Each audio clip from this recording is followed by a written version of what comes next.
Put yourself in position to win big on Kentucky Derby Day with the power of daily racing form. Visit shop.drf.com and get past performances, expert picks, betting strategies, clock reports, and more. Again, that's shop.drf.com. Dan Illman, Mike Beer, race number 6 at Churchill Downs on Kentucky Oaks Friday is the Grade 3 Modesty. Fillies and Mares going 1 1/8 miles on the turf. $300,000 is the purse. Before we get to the entry card, please subscribe to the Daily Racing Form YouTube channel for the latest DRF handicapping and analysis. Let's take a look at the field for the Modesty. It's a pretty good group. Not surprisingly, Chad Brown is very well represented. The great trainer has the 7, Shanti Sara, recent winner of the Grade 2 Hillsborough at Tampa Bay Downs, and the 6, McCulloch, who was a Grade 1 winner last year, making her seasonal debut. Yes, McCulloch could certainly improve here. First start as a 4-year-old. Dan, to me, Chad obviously well represented. I do think that the 7, Shanti Sara, morning line favorite 2-1. I think she's way the horse to beat.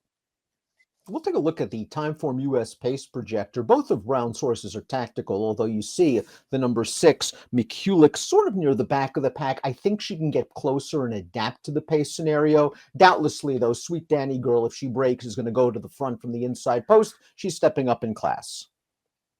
Up in class here. She does have good speed, though, coming off of a pretty impressive win in her most recent start. I do expect her to make the lead. Shanti Sara is the 7 there. You see her sort of, up close on the outside as far as the pace projector is concerned, but she has good tactical speed.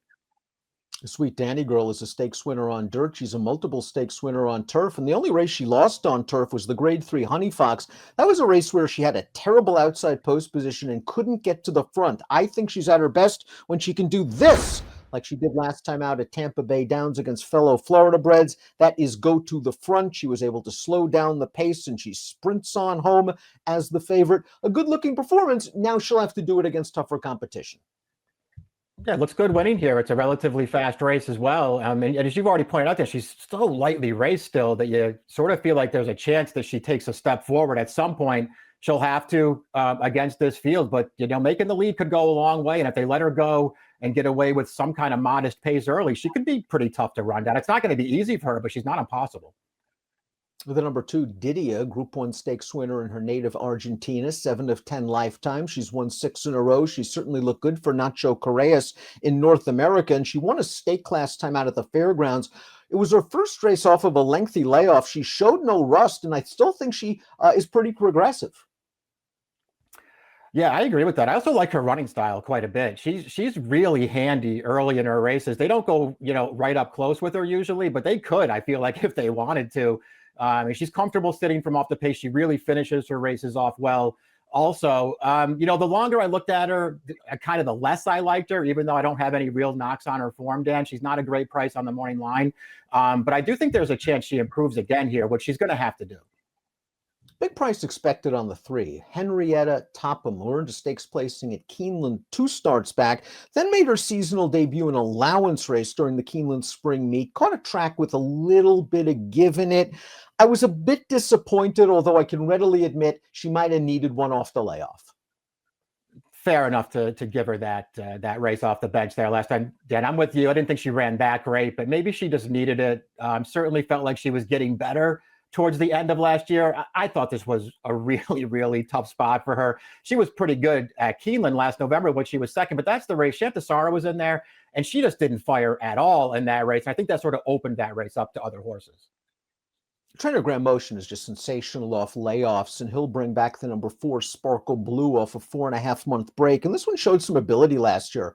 Graded stakes winner at Keeneland 2 starts back in the Valley View. She completed her 3-year-old season in this race, the American Oaks at Santa Anita. Now, this race is at 1.25 miles, and you'll notice that she was sitting the pocket for most of the way. She's down inside here. She's looking for a seam. She's only going to get beat 3/4 of a length. I think it was a pretty useful performance all in all, without really getting clear.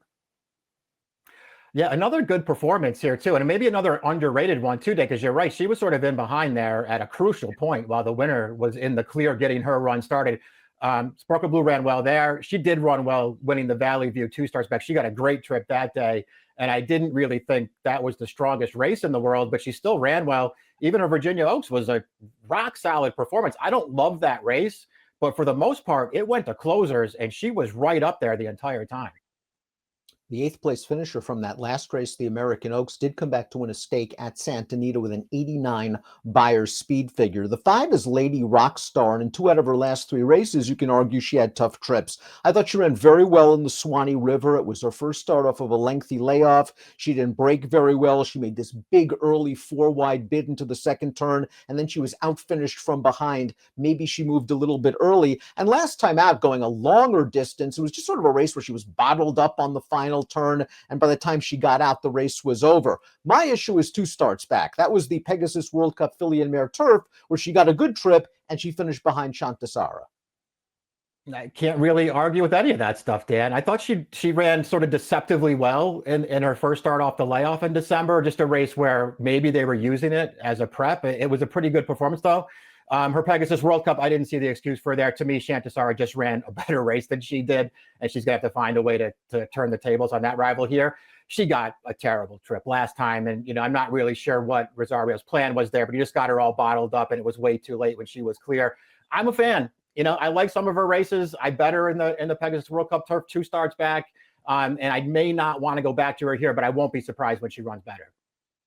Brendan Walsh will put blinkers on Lady Rockstar. I believe that worked last year at Churchill Downs with Santine when he won a graded stakes race. Tyler Gaffalione takes them out. He was aboard for Lady Rockstar's lone prior victory in North America. McCulloch, very good 3-year-old form for Chad Brown. This horse won the Belmont Oaks. Her most recent start was this race, the Queen Elizabeth II Cup at Keeneland, going 1 mile and an eighth. And I didn't really see much of an excuse. The winner probably got a little bit of a better trip. That's her stablemate, Gina Romantica, but she's in it on the outside. She's just going to get up for second late. Yeah, I agree with you, Dan. I didn't really feel like she had a big excuse here. She's just sort of grinding down the outside here. She will get up for second. It never looked like she was going to win, though. To me, her 2 best races last year were both when they stretched her out, went longer distances. I think she really likes those longer distance races, Dan. But she ran her first 2 starts last year as a 3-year-old on this turf course. She didn't win either of those races. She ran really well both times. Shantasara is the number 7, and when she first came to North America in 2021, she came with a little bit of buzz, and why not? She won the Queen Elizabeth II Cup that year by multiple lengths. In her first start, however, in 2022, she ran a good second in the Jenny Wiley, but she got vanned off the track. She only raced once more that year. It looks like she's starting to race herself back into shape. A good performance in the Pegasus when she finished ahead of Lady Rockstar, and then this win in the Grade 2 Hillsborough racing where she worked out a pretty good trip. She just got right up close to the pace, and she's able to kick past this leader and go on to win. The 4th place horse would come back to run second in the Grade 3 Bewitch at a night with a 98 Beyer. Yeah, this is good stuff here. She did get a good trip in this race while going forward from the start, but this is a really strong performance, I think, Dan. That final the final quarter mile of that race is 23-1, and then it's 11 flat on the way home, and she's just going away from those horses. That was a very strong performance. I also felt like she ran really well 2 back with a little bit too much left to do there, I thought, in the Pegasus World Cup Turf. And if nothing else, it just shows that she's back in form, Dan. I don't know what the issue was last year. Her Jenny Wiley was good. She missed time. She was terrible in November at Keeneland, but she's been good back on the track this year.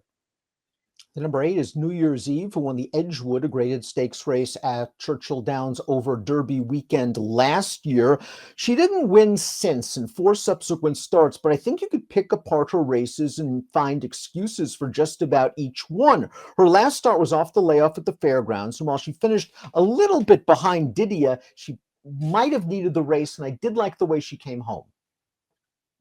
Yeah, me too. I feel like the way to look at her, she did start off really good last year. Listen, she was one of the better 3-year-old turf fillies, Dan. And when you're one of those, you got to go long through the summer. So they stretched her out at Belmont, at Saratoga, and at Kentucky Downs.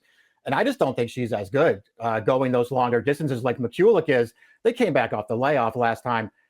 I know Didia won that race, and Didia ran fine in there. This horse ran great in there. They left her with way too much to do in there. They just sat last all the way to the top of the stretch and then finally let her run. And she was finishing really, really well. I thought it was perfect off the layoff.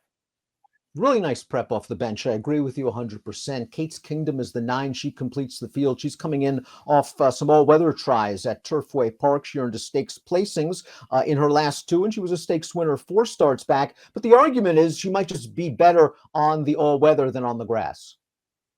Yeah, it seems like that might be the case. Certainly, she's in the best form of her life right now, so I'll give her the credit for that, and maybe she will handle the switch back to the turf, Dan. But I don't want to bet her against this field. She finished ahead of Bellafina last time out. That horse came back to run second in a grade 2 on dirt at Santa Anita with an 88 buyer. Top pick time for the grade 3 Modesty. Mike, we're going to try to beat the Chad trained horses in here, hopefully getting a little bit of a price. New Year's Eve is where you're going to go. And again, that last race might have just been a prep. She rolled on home late. This distance seems very appropriate for her. I like that start off the layoff last time, Dan. I'm not, way against Shantasara in here. I do think she's the horse to beat, but I like New Year's Eve. I think she has forward to go, and she ran deceptively well last time. Well, I was disappointed that Lady Rockstar couldn't get the better of Shantasara, at least in the Pegasus World Cup 2 starts back. I did like her race prior to that, off the layoff, where she had a little bit of trouble, and she certainly had trouble last time out. I think there's a little bit of ability here, and she'll be a good price. 8765 for Mike, 5647 for me. It's the grade 3 Modesty on Oaks Friday. Good luck.